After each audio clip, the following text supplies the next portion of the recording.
தேனி மாவட்டம் அணைக்கரைப்பட்டி கிராமத்தில் உள்ள அரசு கள்ளர் தொடக்கப்பள்ளி மற்றும் அங்கன்வாடியில் ஒரே நாளில் 13 குழந்தைகள் காய்ச்சல் மற்றும் அம்மை தொற்றால் பாதிக்கப்பட்டது குறித்து நியூஸ் தமிழ் தொலைக்காட்சியில் செய்தி வெளியான நிலையில் பள்ளி மாணவர்களுக்கு இரத்த பரிசோதனை மற்றும் மருத்துவ முகாம் நடைபெற்று வருகிறது. கூடுதல் விவரங்களை செய்தியாளர் விஜயசங்கர் வழங்க கேட்கலாம். விஜயசங்கர், வணக்கம். கள தகவல்கள்.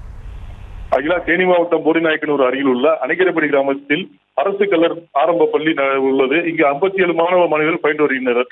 இந்நிலையில் கடந்த 12ஆம் தேதி வெள்ளிக்கிழமை அன்று சுகாதார ஆய்வாளர் மேற்கொண்ட ஆய்வில் துவக்கப்பள்ளி மற்றும் அங்கன்வாடிகளில் சுமார் 13 மாணவியர்கள் ஒரே நாளில் காய்ச்சல் மற்றும் பொண்ணுக்குவிங் என்று சொல்லக்கூடிய அம்மை நோயால் பாதிக்கப்பட்டு பள்ளிக்கு வராது கண்டறியப்பட்டது.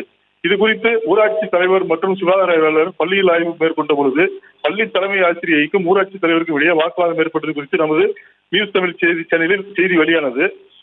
இன்று காலை தேனி மாவட்ட சுகாதாரத்துறை மூலம் தற்போது சிறப்பு மருத்துவ முகாம் இப்பள்ளியில் நடைபெற்று வருகிறது. இந்த முகாமில் திண்டுக்கல் மாவட்ட பூச்சியியல் துறை இணை இயக்குனர் விக்டர் மற்றும் மாவட்ட தொற்றுநோய் நிபுணர்கள் மருத்துவ பணியாளர்கள் தீவிர மருத்துவ பரிசோதனையில் ஈடுபட்டு வருகின்றனர்.